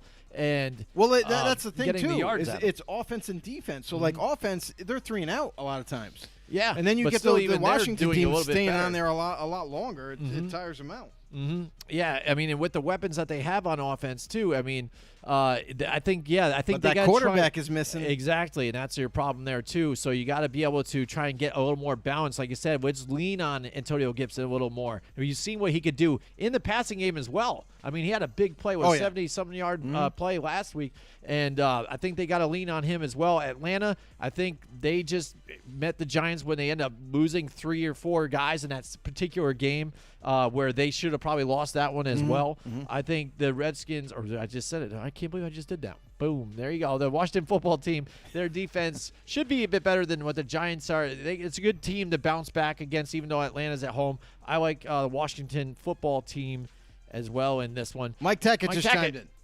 He's got his picks. 10-6 in my picks last week. Gonna go 16-0 this week, everybody. Mike, he's pretty confident. He says Bengals, Washington, Bills, Lions, Cowboys, Dolphins, Browns, Saints, Titans, Chiefs, Cardinals, 49ers, Ravens, Packers, Bucks, Chargers. Is what he's going with. That's a lot. That's a mouthful. It is a mouthful right there. But, yeah, I went 12-4 last week. I'm pretty proud of that. There you go, buddy. And so, all right, let's move on to the next one. The Houston Texans at the Buffalo Bills. Texans, I think, have been playing even pretty well. I know, yes, Tyrod Taylor went down, and they have Davis Mills in there. But when I was watching the game, I saw some nice spots about Davis Mills, even though he was getting pressured like crazy. That's a problem. But getting pressured like crazy and stuff. No protection. I mean, and you're giving this guy like no shot because you're like, yeah, what's he gonna do? He looks like David Carr. Yeah, that's what I'm like. afraid. He's gonna get beat up, and you're gonna turn him into a mushroom or vegetable. It's gonna be like, who's the next quarterback? Because this guy might not last. Oh, I know, and that's the sad thing. Because again, I saw some positives there and stuff, but I think Buffalo's just going to be too much for them. I don't think it's going to be a huge blowout like they did last week. Okay. I think they kind of just really, I don't think they're going to ride high like they did last week. I think that was a nice game to bounce back and show that what they could do. Yeah. Put their foot on the pedal. Don't let up like they kind of did, I felt, in that first game with the Steelers. But I think it's going to be a little closer game than people would think, but I think the Buffalo Bills are going to take this one at home. Yeah, I agree too. Buffalo's at home. Houston's got to come up there, and without their true starting quarterback, So I just feel bad for Davis Mills, and honestly, they really don't have any pass protection. I mean, we've seen it last week. He got really beat up in that game, and I'm surprised. I mean, he took one right to the chin on one of those helmet-to-helmet hits, and there was no flag thrown. I'm like, what is the refs looking at right here? This guy's getting beat up left and right, and what can you really expect from the kid? I mean, he's a rookie. He's trying to do whatever he can, and even being a rookie for Houston, he's shown a lot of moxie last week. He's shown that he can handle it. He just needs better protection and needs to be able to not hold the ball so much. So I feel really bad for Davis Mills, but this Houston defense as well, they are not playing up to par. They're not very good. And with a Buffalo Bills team that coming off a really hot win last week, I feel like they're going to look to steamroll forward through this week. I'm going to go Buffalo as well. All right, here, moving on, we've got the Detroit Lions at the Chicago Bears. See, this is one of the things, too. Just so you know, I just looked it up. The backup quarterback, they don't have one. They got Deshaun Watson penciled in as the last quarterback on the roster right now who's healthy but not able to play. Or he can play, I guess, but he's in court, so we know that that's not going to happen. Yeah, absolutely. You better start looking for another free agent quarterback. Yeah, and we've got the disaster of the Chicago Bears right now to where, Matt Nagy, it seems like he's trying to play politics here. But then maybe it seems like he's almost trying to force his way out. Oh, my of God, Chicago. that guy is terrible. I'm sorry. Die hard on the Andy Dalton. Messed up a lot last week. Justin Terrible. Fields is in there, and then I'm hearing things that they might just start Nick Foles and stuff too. So it's an absolute mess. Especially, it's sad because you thought maybe after week 2 that defense, the way they're playing, like, oh, these guys are fully healthy, they're starting to gel together. Maybe his defense, if they stay healthy and now can play hard and keep teams, off the field and things like that and keep it close, that maybe this offense can get going and gives Justin Fields an opportunity to grow and develop and become their starter along for the franchise. But it's a shambles here. They do play her tougher at home, but I don't know. I really like Detroit here. Like I said, I think they're going to be that one of those first teams that in the 0-3 in the National League that's going to be able to get a victory here. They played a lot of teams tough. I like what they're doing. Their defense is surprising me, and I think Chicago's just in disarray. Even though they're at home, they play better. I think I'm going to ride with the Detroit Lions on this one. Yeah, I really can't stand Matt Nagy. You thought I couldn't stand him last year. I just think listen, if he doesn't get fired by the end of the year, if that doesn't happen, then the whole organization sucks ass. They're just terrible because you got to see this happening where Matt Nagy is making bad decision after bad decision. He decided to stick with Andy Dalton, even though Justin Fields clearly outplayed him throughout preseason. And now Justin Fields gets an opportunity to start last week. And Matt Nagy was calling some bona fide dumbass calls for him not to be successful. He was just flat out, it almost looked like he was doing it on purpose to make his team not win. I mean, it was absolutely horrendous. So I just have to say, if Nagy keeps up with this, if he's deciding like you were telling me before, like they may go with Nick Foles this week. If that's the case, if you're going with your third string quarterback, that just shows me everything I need to see. How disorganized you are and how amazingly stupid you are. I cannot believe what I'm seeing in front of me. So if he decides to go with not Justin Fields this week and he doesn't start him again and actually call the right plays to help him be successful, I just can't rock with Chicago anymore. I like what I've seen with Detroit. I know they have a good offense. It's really, this game is going to be determined Detroit's offense versus Chicago's defense. Really, that's it. If one gets the better of the other, that's going to dictate the game. But I like Detroit. I like how hungry they're playing. I like how tough they're playing. And I just simply like what I see more from that organization, where they're headed, where they're trending. I'm going to go Detroit as well. All right, here, the Carolina Panthers, who you're high on, and now you want to talk about maybe see what they're made of, face the Dallas Cowboys at home. In Dallas. Who just came off a home game here. First time Dak Prescott comes back there. That game had a lot of bad officiating too. You were talking about the officiating here and there, the Pretty Dak bad. Prescott touchdown and all that stuff. Yeah. And Right. but they really kind of took it to the Philadelphia Eagles. The Philadelphia Eagles just weren't kind of ready for them. But again, certain mistakes. You saw Devonta Smith end up slipping and getting out of the way, which led to that one pick six though too by Right. Trayvon Diggs. Yep. So a lot of things, could be open for interpretation. Yeah, if could've you just watch flip-flopped. highlights, Yeah, it could have been anything. So when you look at it, still he made a lot of decisions, and also Jalen Hurts still staring down the first read and receivers, so it made it a little easy for his secondary to jump some of those routes too as well. But now you've got Carolina, Sam Darnold looking pretty good. That team all together looks really nice against the Dallas Cowboys. I think these teams are pretty evenly matched. What do you got for this one, Joe? I will say this, like I said, I think I said in week 2, for the Cowboys defense, you're starting to notice some things where they're playing better than they were last year. They added Micah Parsons in this past draft. Mm-hmm. They moved him to D-end. As soon as DeMarcus Lawrence got hurt, they moved him to D-end, and you're seeing a different type of player. You're seeing a guy who's not thinking that much. He's just playing. Mm-hmm. And that's a big key for any kind of young player or rookie, to not have to think and just go and attack. Mm-hmm. And that's where he's going to thrive. And you see it so far up to this point that's where he's comfortable. Leave him at the end. Even if Lawrence comes back, Mm-hmm. I would still put Parsons and put him opposite Lawrence. That could be a nice duo right there on the D-line. But anyway, Dallas Cowboys also, Trayvon Diggs really has developed into a really nice corner, really like a shutdown type of corner. You can even start to throw that term around with him, playing very well. But I will say this about the Cowboys defense. Across the board, there are holes still. They still need to work on some things. And you notice it from time to time last week that they were giving up some running plays, sometimes every once in a while a passing play. So they're not all there just yet. Dallas offense, they were lighting it up. They lit the Eagles up. The Eagles had no answer for that. And with the two-back system that they're using now with Tony Pollard and Ezekiel Elliott, it's like thunder and lightning you got to deal with all game long. So as long as this Dallas offense can stay healthy, they're going to be competitive. Carolina, I've already said it, before. Very young team, up and coming, a lot of chemistry, very fast team. I mean, very fast. So you're not going to beat this defense for Carolina on the edge. They're going to meet you there. And then offensively, they don't have Christian McCaffrey. That is a loss. But I feel like with the weapons around Sam Darnold and their offensive line, I feel like they can make a difference. For this game, I'm going to go Carolina all the way. I feel like they got a more complete roster, up and down, and I like them to go still undefeated and 4-0.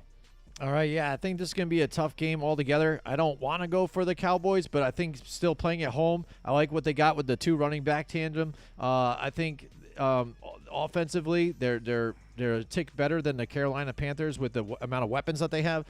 Defense, I think it's fairly a wash. So I'm going to go with the Dallas Cowboys on this one. And I might pay for it just because Colts and the Miami Dolphins. All right. So we've already talked the ineptitude of the Indianapolis Colts and how bad they're playing with Carson Wentz. I am not confident on them at all. I think they still struggle. And even though there is no Tua, there's a Jacoby Brissett. We noticed how tough he was throughout that Raider game and how they never gave up still. Well, even without their starting quarterback, they have a veteran quarterback there. They can execute some plays. They can make some things happen. Miami's offensive line still didn't look good, and that's going to be a key thing. Like, how can they kind of help out this offensive line against a pass rush that the Colts have with DeForest Buckner and Kwity Paye and so forth. So that right there is going to be a battle in itself, but I'm going to stick with Miami in this one at home and to get the win. I am going to do the same exact thing that you're saying there, too. Like I said, I liked how they played tough against the Raiders. Jacoby Brissett looked absolutely terrible the first time he rolled in there. Fixed a lot of it last week. Even had that little bit of a leg shift on his scrambling ability there and get some plays going. But this is why they grabbed him in there. A guy to run that same offense that they like, and a nice veteran to keep it safe and keep you in these tight games. And like I said, Indianapolis, again, the dumpster fire that it is over there. You know what's funny about Brissett, too? I heard about this, is that New England, the reason why they let him walk in free agency is because they don't believe he could ever be a starter. They were not confident at all in him being a starter. But you look at him wherever he's gone, he's done a pretty decent job. Like with the Colts when he started for them, pretty good. And that wasn't even with a lot of talent. And now he's with Miami. Let's see what he can do going down the stretch. Yeah, absolutely. Get to face his old team here. Now, the Cleveland Browns at Minnesota, the Minnesota Vikings. Minnesota Vikings chalk out a few wins. Cleveland's there. They've got Odell back. And this is going to be, I think, a close game here. In Minnesota, it's going to be a knockout, back and forth here. I'm going to just side, I think, with the Cleveland Browns just because overall talent, I like what they've got going on. But Minnesota and Cleveland, this can be really close. Absolutely, and that's the thing too. Is like when we look at both these teams, they're kind of close. I mean, but talent-wise, I feel like the edge goes to Cleveland. I feel like their offensive line is better. I feel like their defense is more in tune. Like the addition of John Johnson III at safety is tremendous. I mean, it opened up all kinds of doors for the secondary, for this defense to get better together. So I really like their defense. I really like the offense and where it's headed. And it seems like now that they got Odell, now just imagine if they had Odell and Landry right now, how dominating that offense could possibly be with Nick Chubb and Kareem Hunt, who's lighting it up as usual.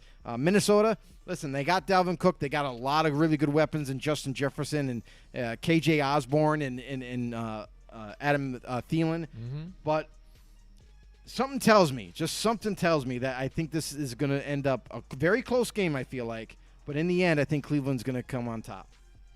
All right, we got the Giants and the New Orleans Saints. The way we've seen Jameis Winston in his career, he has an off day and then he has a good day, and then he has an off day and a good day. So right now, this could be his off day, because that's the way it's trending. The way it's been trending. The way it's been trending. So this could be good for Giants fans out there. Like, I've talked about it with Lindsay last night, and the thing is, I understand the sky's falling and what's going on, and I've lived it a bunch. But I've also seen this team be able to play hard and be able to win some of these tougher games. I always expect that they could be in the games because they usually are. They just find a way to lose it and not be able to finish. Gotcha. And I see this game could potentially be that way. I'm not sure how the defense is going to play against this team. Are they going to be playing that soft zone? Are they going to keep Jabril Peppers in the box? Are they going to do the same old? Is Jason Garrett not going to run with Daniel Jones? Is he going to be pretty bland? And also, how are they going to handle with Taysom Hill and others here, the weapons that they have for the Saints? How are the Saints defense going to play here against these guys? They are at home, so it is an advantage to them. They always play better there. So I'm going to side with the Saints here, but I think the Giants could possibly keep this a close game for a little bit. Yeah, they could, but I just think that, with all those losses, and especially if those guys stay out, like we already know about Blake Martinez done for the year, but if Sterling Shepard's not available, I haven't heard a lot with their injuries, so and it's still early. Back or not? But. Wednesday's usually like the first injury report that you get out there, and if the guys are practicing at least limited, then that's trending in the right direction. It might end up that they'll end up playing by the end of the week as long as there's no setbacks. But if Sterling Shepard stays out, which is like one of Daniel Jones's favorite targets, if Darius Slayton stays out, and that's now you're down 2 starting receivers, and then you're missing all these type of guys. And if Evan Ingram, for God's sakes, is still playing and starting over everybody else, I'm sorry, I just can't. There's going to be a revolt. I think I think that the coordinators for the Giants and going forward, like, changes have to be made, like decisions have to be brought down from the top down to the bottom to make some changes here. So I don't have a lot of confidence in that. I think there's a lot of questions more than answers. I'm going to go with the Saints. I'm going to roll the dice with Jameis Winston this week, hoping that he can have another good week. But I like the Saints overall better. Like, their offensive line is more solid, and the defense is a little bit better. Yeah, absolutely. Right, I agree with you there. There's a John Ross sighting, Joe out there. So let's see if he can get on the field. He'll sprain his calf in warm-ups, and then he'll be out. And Joe Judge says, we're going to try and get Kadarius Toney the ball too and everything, and that's all setting. It sounds good. And get him out there. But then he also said, we're not making changes with Jason Garrett and blah blah blah. So A lot of stuff being said over here in New York and stuff, but we'll see what happens, how it relays on the field. But that makes sense. Yeah, like you're not going to change your coordinators out right now. Like, listen, what you can do though is you can tell your coordinators, but like, listen, I think we should do this more. Like, we should get these guys out there more. We should change this play up a little bit more. Defensively, maybe they, you know, like we've talked about it before, even with Lindsey last night. You know, you have talent on that side of the ball defensively. Now that you lost Blake Martinez, you might have to change your game plan up a little bit. You might have to do less zone and more man and move a couple pieces around to keep your defense on track. So let's see if they do that this week. Right, well. and health is a major issue. I mean, you don't see the Cowboys throwing to somebody that's like the equivalent of C.J. Board and things like that. Not yet. C.J. Board wasn't Not yet. even on the team for a while, got cut, and then re-signed, and now he's in there playing a game. So, anyways, let's move on to the Tennessee Titans now and the New York Jets here. It was funny because I was looking at the spreads on some of these. I was talking about it with some other people out there, and the spread on this one is 17 now, Joe, with the Titans over the Jets. And I don't know. I really think that I don't know what that one was 16.5, one was 17.5. So I was gonna maybe side with the Jets on this one, but the Jets. To sum it all up right here is that is one big pile of shit. Yeah, they just don't look very good right now. But so. We don't go to spreads in this one for us. We're just a pick 'em here, so I'm going to side with the Tennessee Titans on this one. Surprise! An initial injury report for the Tennessee Titans. So Julio Jones may not play in this game, and even so, it's a rest game for him. It's not going to. It's not going to kill him, right? deter me from picking the Tennessee Titans on this. Listen, the Tennessee Titans have a way more solid offensive line that can actually protect Ryan Tannehill, along with A.J. Brown. They'll still have him and Josh Reynolds, a newly acquired receiver there, and their defense. Like, they made some changes on the defense to get better. I feel like this could be like a confidence booster for Tennessee. Maybe their defense plays a little bit, more in tune and a little bit better against what looks like a weaker opponent. But listen, that's why they play the game. I'm going to pick Tennessee here, but I would not be surprised if the Jets sneak one out. Really? Huh. Interesting. All right, here we go. We got the Kansas City Chiefs now, 1-2 Chiefs against the 1-2 Philadelphia Eagles now. It was funny. I talked to somebody today too about like, those Eagles look really good this year and stuff, and then they show up on that Monday game, and or they didn't show up, and so it was really rough here. I think they have some ups and downs with that team, but again, it's not the best of all divisions. Kansas City, they're seeing those little bit of woes, I think, with some of them guys on offensive line not really gelling like they probably should. They did a big rehaul with everybody. Big upgrades. Big upgrades. But again, I think they're just trying to find each other here and get it done. And Patrick Mahomes still facing some pressure and just making some bad plays again, bad calls. But that defense though is leaky right now. It's exactly the same as last year, guys. And so that's their problem. And just now the offense, it's funny is it seems like a lot of these teams have figured out the formula to stop Tyreek Hill, and these other weapons are not getting it done. So much even I think now they've gone and they've got Josh Gordon now reinstated once again. He's back, everybody. For the 15th time, Josh Gordon is back. So shake and bake, baby. Pack a bowl before the game. Yeah. Make sure you pack a bowl. So the Chiefs here going into Philadelphia, I don't think this is even really going to be that close of a game. I like the Kansas City Chiefs. It's a good game, I think, for them to bounce back on and to try and steer the ship to get them back moving forward to try and take this division. So what I'll say about the Eagles' defense is they are missing one of their defensive end specialists in Brandon Graham. He's not able to play. And even so, I really do like their defensive line. I really like their secondary and their defensive line. Not so hot on their linebacking core. Right. But their offense has shown moments. They're kind of unorthodox a little bit. They do have that mobile quarterback, but some plays he makes good decisions, and sometimes he just kind of forces stuff. So it's kind of up and down there. But Kansas City, I'm actually kind of surprised on where they're at right now. They are not on top of the division, which a lot of people, us included, thought they would be as of right now. And a lot of surprises on that offensive line. They got a lot of upgrades, but they're really not playing well. And for offensive linemen not to block well. Now, when chemistry comes into play for offensive linemen, it's more about picking up stunts and that thing. But I'm watching a lot of one-on-one matchups, and they're failing to hold on to their blocks. So when you get pressure, like we mentioned before, on any quarterback, they are not going to be as good. And now you're starting to see the flaws in Patrick Mahomes because he doesn't let plays go. He tries to force a big play to happen, and that's what led to a couple interceptions that he's thrown already and turnovers and such, and you're seeing that offense struggle. Now, what I will say is that there's been documentation, there's been video footage of certain defenses playing against the Chiefs the past couple of years that teams are looking into right now and starting to figure out some things like, hey, we could take this guy out like Tyreek Hill. We can, and as long as we get a rush on Mahomes, he's going to throw it to Travis Kelce. You know what I mean? That's his second option all the time. You know what I mean? He's always open. And now they're starting to find a formula and finding a way to attack this offense where it's really kind of hindering them. And you notice the Chiefs are not running the football. They are trying to throw the ball almost every play, even in the beginning of the game, where I feel like if they were to implement more running plays and became more of a 50-50 split, that they would even be better.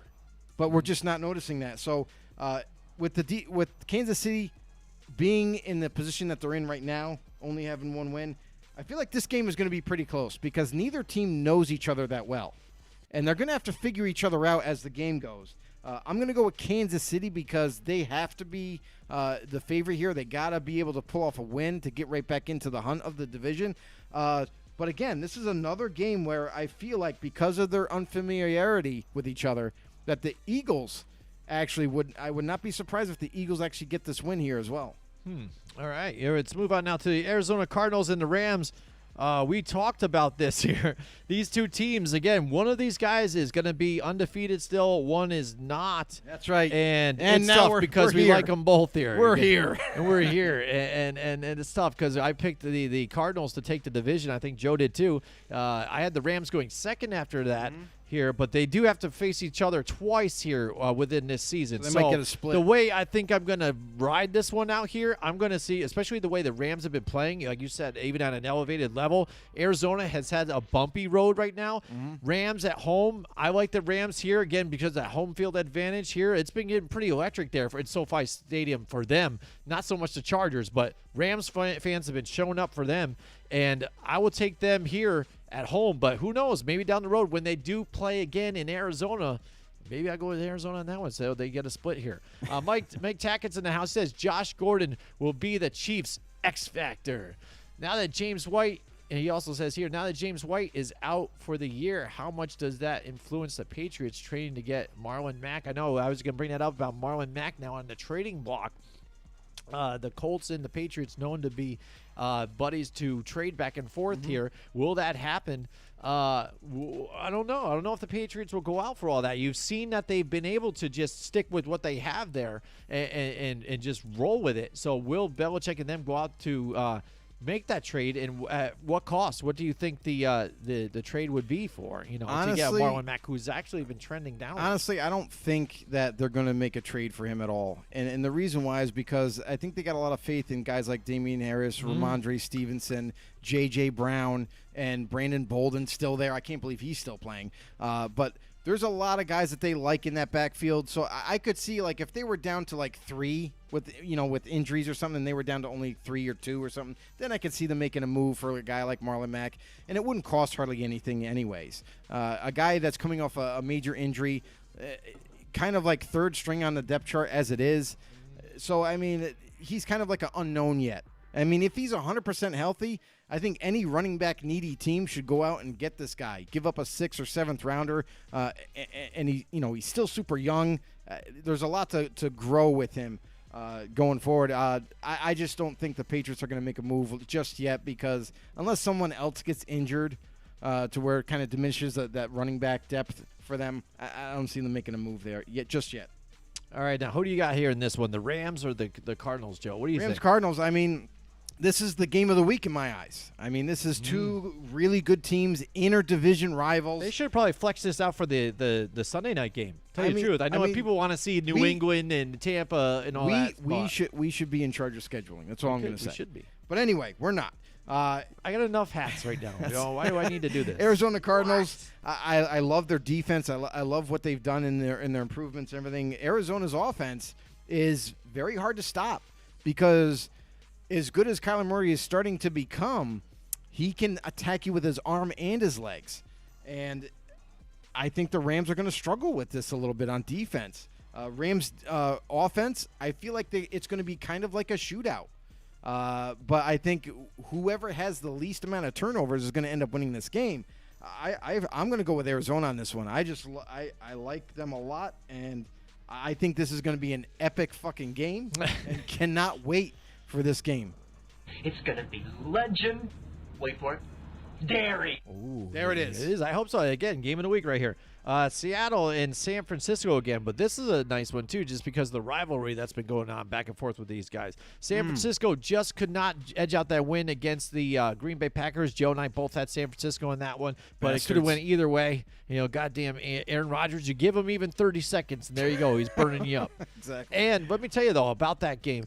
Devontae Adams, I don't know. With the Green Bay Packers, I would maybe be running, if I'm the NFL, an investigation on how well they handled the concussion protocol on that one, because he took a bunch of hits to the head.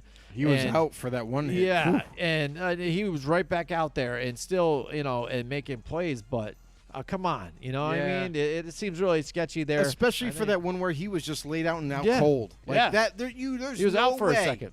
There's no way he didn't have a concussion. Yeah, and then when he's asked, he's like, "Oh, I'm just built different than everybody else." Yeah, everybody say that. We're sure. Yeah, okay, we're good.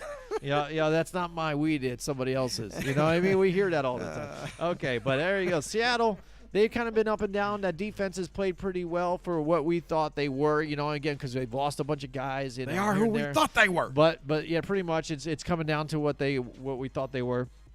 Tyler Lockett having a really nice season, too. I think that's really nice for them, getting open with some deep plays here. San Francisco, they're pretty much the same team that we kind of thought they were here, too, with them. But here at home, what do you think with this matchup moving forward here, Joe? A rivalry. It's going to be close.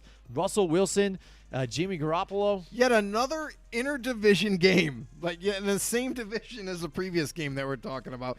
Seattle and San Francisco, I don't know what to expect from the Niners anymore. Yeah. I feel like the Niners' defense has taken a step back since Robert Saleh's not there calling the defense. I feel like DeMeco Ryans is not doing an adequate job with the talent that's given to him. And, offensively, I think the Niners are doing just fine, like with Jimmy G, and sometimes they mix in Trey Lance, depending on the situation. But I feel like the 49ers offense is off to a great start. Defensively, not so much. Seattle, they're up and down. Their offense is right there and humming, but then their defense, sometimes they show great promise, and then there's other times when they just don't. So I would say, both these teams are not only evenly matched, but they're kind of having the same season so far.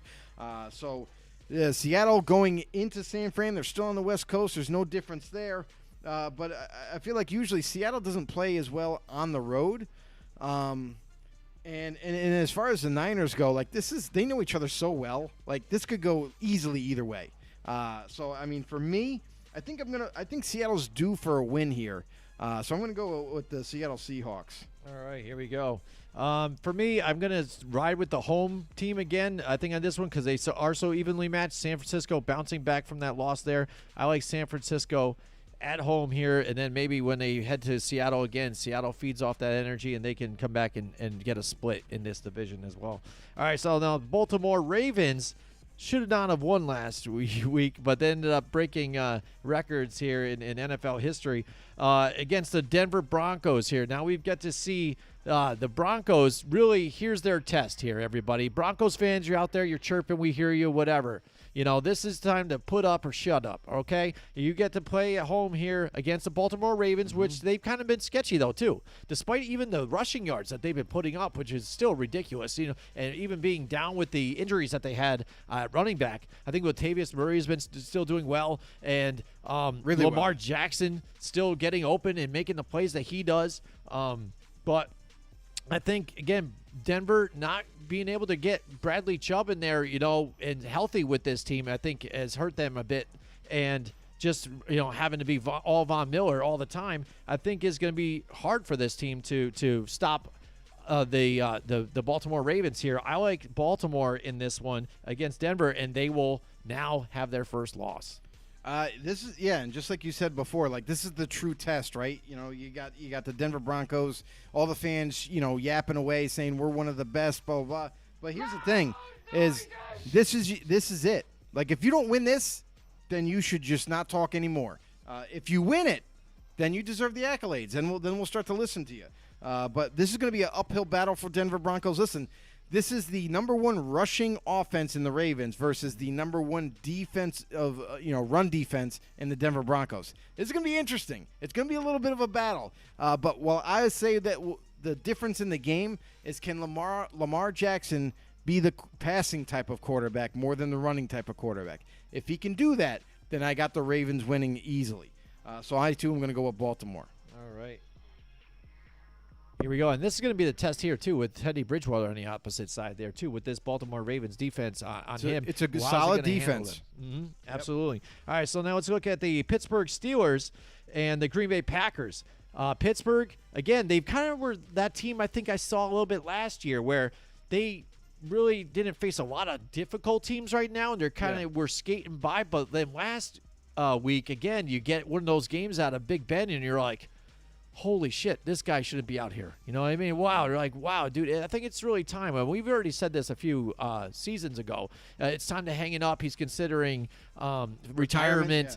He's already halfway out the door. And he decided to say, hey, I'm going to try a different, diet, trying to slim down, trying to stay youthful. It works for Tom Brady. I'm going to try and do it this season.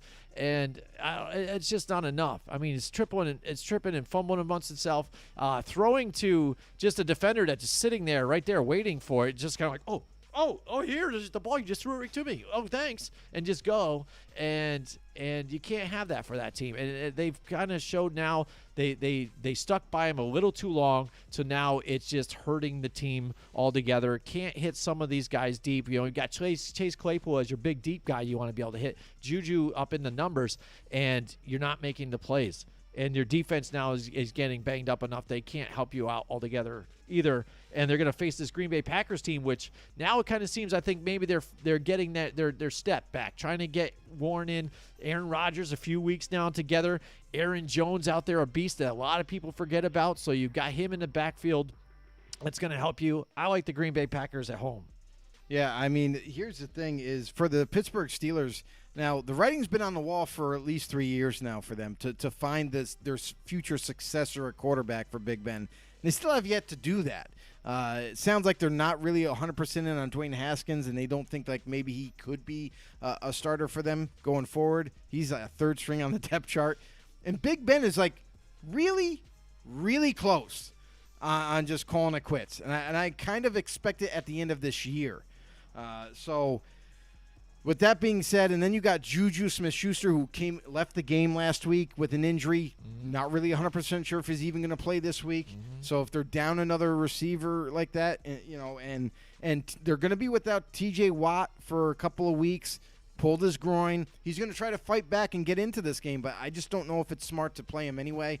And then opposite him, Eli Highsmith, whatever his name is, the young pass rusher on the opposite side, he also had the same injury. He pulled his groin. So now you're missing two key pass rushers, what it looks like this upcoming week. So a lot of these injuries starting to mount up for the Steelers as well. And with Green Bay starting to kind of get in rhythm now, Rodgers starting to get on pace once again. The one key thing is to watch this week on the injury report on Devontae Adams and how he was affected in last week's game.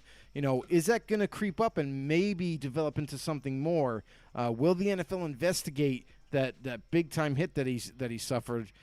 So let's see with concussion protocols, and let's see how he handles himself throughout the week. But I too am going to go with Green Bay as well.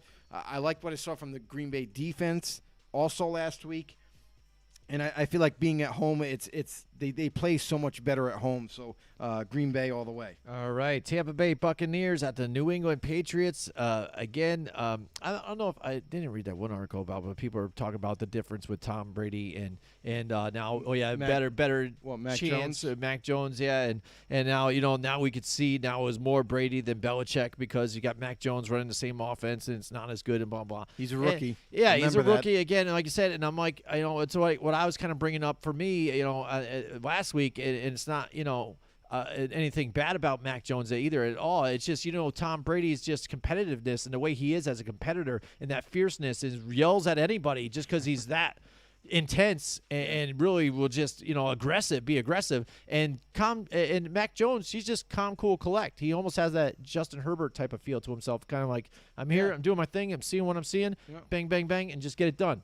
Doesn't phase him whether it makes a mistake or not. Just keep moving forward, which is nice too, which I really like too. They're just two different people. You know what I mean? But I think now, he fits nice. It'll be interesting with the to way see the offense is. Right now he's like that because he's trying to become a part of the team. You know what I mean? Filling those big shoes and everything. Like he's kind of low tempered and everything, like you were saying. But I'm wondering what's going to happen when he becomes super comfortable. When he knows he's the guy, like everyone expecting him to be the guy going forward, obviously, because he was that high draft pick. But if he pans out like it looks like he's trending towards, and he gets more and more comfortable, like 2-3 years down the road, does he become that fiery type of guy? Because I've seen it on the sideline saying, let's go. I've seen it already. Little outbursts on the sideline saying, it's not over, let's go. And you see that kind of reminiscence of Tom Brady, as he's like rah-rahing his team on the sideline, say, hey, we're not done yet, let's keep it going, type of thing. So I'm interested to see, the transformation for him as he becomes more comfortable as well. Yeah, I wonder if people are going to leave him hanging if he's up there with a high five, like they did with Tom Brady. Like, I'll see it. All right, so the Tampa Bay Buccaneers, again, coming off that loss, the secondary is struggling right now. They go out and get Richard Sherman. So New England at home, I always like to roll with them, when they're playing there, but this defense hasn't looked as good the last couple of weeks here for me. Offense still doing what they're doing, but again, injury to James White I think is a big part for them. Tampa Bay altogether, I just think has better personnel. Again, you look at it, you can say the names: Chris Godwin, you've got Mike, Evans, and just the running backs too as well. Just keep naming all these names, and it's tough to say that they are not going to take this game. So again, I think Tom Brady's going to get one more up on Bill Belichick, and that's for, I think, a lot of media. It's going to close the book on that whole deal. Tom Brady's still going to get his accolades, and he's greater than Belichick, and yada, yada, yada, and that's how it's going to be painted. So I'm going to go with the Tampa Bay Buccaneers on this one, but it's overall, look at the teams. New England, they're kind of on a rebuild after Tom Brady had already left, after Julian Edelman has retired. Some of these other guys left. And this is what you got. You got a young rookie quarterback, like Joe said. You're working through some of those pains, but overall, I think they're playing well for having that rookie quarterback, and the coaching staff is still there to set him up for the future and this franchise for the future. So I think they're still going to be okay. But facing off against the defending champions right now, it's just going to be a tough pill to swallow here. I will say this: this is going to be one of those really close games. I do not think this is going to be a runaway game at all. I really am. Listen, everybody knows Bill Belichick is an amazing defensive guru, and what does he do the best? He takes away your biggest weapon. The guy that's been the most productive for you, he'll take that guy out of the equation. You won't ever see him. Now, in this game, Tom Brady's going to make a point to get the ball to Rob Gronkowski. Like, you just know, both of them trying to go at New England. They're trying to, attack Bill Belichick. But they got game plans. New England's got a game plan for Tampa Bay, and I feel like they know Tom Brady so well. They already know his tendencies. They already know how he thinks. They already know what's going to go on. Listen, they got enough game film now. They got a whole season's game film of Buccaneers offense to go off of. New England doesn't. They've got very 20 rarely, years of working with him too. That's what I'm saying. Like, they already know his tendencies. They already know everything about him. So, and not to mention, for Bill Belichick, he's going to definitely have a really good game plan going up against this offense and make life a little bit more difficult than Brady probably thought. That's that type of matchup. Then you have the New England offense with the new rookie quarterback coming in. I don't think they're going to ask too much of Mac Jones to do everything. You know what I mean? They're going to look to run the ball. They're going to look to dish it out and get those high percentage throws so he gets the ball out of his hands quick. And this offensive line for the Patriots is one of the best in the league. Like, they're going to be able to handle their own against this Tampa Bay front, this rush that they have in the front end. And with the Buccaneers struggling on defense, this is a great, back and forth type of, scheme wise. This is a great back and forth coaching game. for both staffs. So I like what I see in New England at home, under the lights. I mean, this is going to be a great game. Now, yeah, Tampa Bay could win this game, no doubt about it. But I feel like with the good coaching that New England has and them getting their players in the right spots, I feel like they're going to take this game in the end. Boom. Greetings and welcome. I want to play a game. That's what it kind of seems like that Bill Belichick has. He's like, here you go. Come on in. I'm ready to do this. Let's do this. Yeah. All right, so you're taking New England on this one. I like it. This is going to be a crazy week here, Joe. Definitely. I mean, we're going back and forth with all these picks. Anything can happen. All right, now it leads us to Monday night's game here. We've got your Vegas Raiders going into the Los Angeles Chargers home. You mean here going again. to the second home of the Raiders? Yeah, that's true. That's really what it is. Yeah, yeah. You know, You'll see- SoFi Stadium. They're like giving tickets out to a Rams fans. They're like, please, guys, you just want to come and check out this game too as well. You know, it's blue and gold. Doesn't matter if it's a little darker or not. Whatever. Come on. Yeah, so the Raiders organization got screwed out of that whole that landscape right there to build their stadium. So now it's like, hey, that's fine. We'll play the Chargers in SoFi Stadium because it's just going to be 75% Raiders anyway.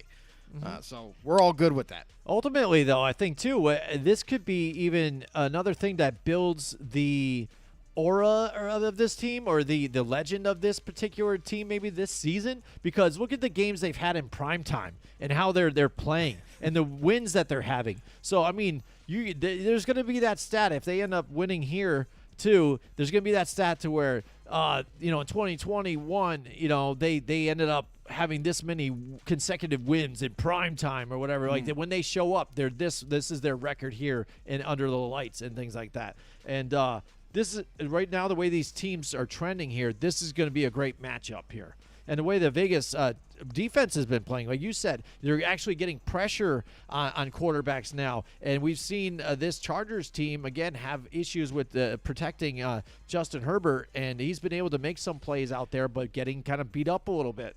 I mean, here's what I'm going to say is like, I feel like the Chargers offensive line is playing out of this world amazing. Like the draft pick for Rashawn Slater, he's locked up big time talent. Like they played against Chase. He played against Chase Young and locked him up. Didn't have any sacks on his side. I mean, this offensive line has been doing a great job for them. This offense as a whole has been hard to stop. The one thing that I feel like for the Chargers, it's going to be about monitoring this week with injuries. As of last week, Chris Harris went down with an injury. Their starting corner. Derwin James went down with an injury, left the game, starting safety. Yeah. You know, you're starting to see the injury bug kind of creep up on the Chargers once again. You know, Joey Bosa went out with an ankle injury, so that's a huge loss right there. If he doesn't play, that changes the whole schematic of this game. And as far as the Raiders go, it sounds like they're going to get healthier now coming into this Monday night game. It's trending towards getting both their starting linebackers back. Jalen Richard, they're kind of like their backup role or third string running back that they usually use on passing downs. Sounds like they're going to get him back. And but another couple of guys went down last week, in that Miami game. Their rookie safety, Trayvon Mayrig, got to monitor that. Trevon Mullen also got hurt last week game. So it's going to be watching the injury reports come Friday for both teams to really get a good outlook on who has the upper hand. Yeah, so, I mean, we're taking a look at all of it here. I think I'm going to ride with your Vegas Raiders here on this one until they actually end up losing here. But, again, it's going to be a close one, divisional rival, but I'm gonna ride the train here. I like what I'm hearing, but I'm not as confident as you are. Yeah. I still got to see more. And I understand everybody's dealing with injuries, so you kind of have to change some things up that you wish that were there. I feel like if the Ravens do in fact get their two starting linebackers, which is a big time deal because both of those guys like Nicholas Morrow and Javid White, those guys are speed type linebackers. They fit Gus Bradley's system to a T. The guys that are in there right now don't have the speed to cover sideline to sideline. You know what I mean? So if they get those guys, that could even make this defense potentially even better. So I'm going to go on the potential that they're returning, and I too am going to go with the Vegas Raiders. All right, excellent. So there you go. There's our Week 4 picks. It's going to be interesting. We'll see It's how going it to goes. be We'll see. legendary. Yeah, absolutely. So we're looking at Mike Tackett's picks, too, that he had out there. We'll see what he ends up doing this particular week. Thank you so much for joining us this week. Yes. Thank to all of our sponsors out there, PPK, Johnstone Supply, Mohawk Honda, Colorize for joining the team as well. Thank Buck you. Environmental Solutions, too, as well. And everybody listening to us on Spotify and all your podcasts, wherever you get your podcasts. We appreciate you guys out there. I know you don't, I know you're on the go, on the run. It's easier to listen to us audio, but if you could check out our shows too, the video, you get a whole different experience. You can see us on YouTube at Football on the No Show, and hit the subscribe button, hit the notification bell, let you know whenever we go live. We're going to be doing it multiple times during this season, not just Wednesday nights. Twitter, FB_no for latest and greatest news content too, and a lot of different news that Joe posts, and good feel-good stories too as well. You don't get to see on a lot of other different news outlets. And on Facebook, where we originated here, Football on the No Show. Join our group. We're growing daily. A lot today. We ended up getting some more people there. Definitely. And so come on, join the team and be a know-it-all. Yeah, if you like what you hear, guys, just join in the family right here. This is a great football community. We like to share opinions. We like to do a little bit of debate once in a while. And sometimes it gets heated, but sometimes we come to amends. It's all well and good. Haven't But seen it yet. I think as the season goes, we'll see. Just want to say thank you very much to Down Monday for allowing us to play your music. You guys are truly amazing. You guys rock. And also Stephen Murray, our voiceover guy who does our intro and outro and everything. He's truly amazing. Listen, everybody, if you like video games, by the way, he also has been the voiceover for what's the name of the dodgeball game? Knockout City. Knockout City, yeah. For it's on all platforms. You can go ahead and download it online. It's actually a really fun game. You guys, if you're down with the dodgeball games, definitely download that, play it up. Yeah, absolutely. Check it out. Knockout City. I know a lot of you guys, you probably know it out there. You've seen it and probably played it. So Knockout City, EA Originals. But that's it. That's our show for this week. And don't forget, next week we will be having our normal show, but we'll be at Nanola in Boston Lake. So come out and check that out. We're going to be going live 6 to 8 right before the game. It's going to be the Rams and the Seahawks. So come and check us out down there. Have some drinks. Have come some by, good say hello. food, say hello, and we'll have a lot of fun and watch some football. So that's it for us this week, and we'll see you guys next week. Join us next week from 8 till 10 Wednesday nights for more Football on the No with Jim and Joe.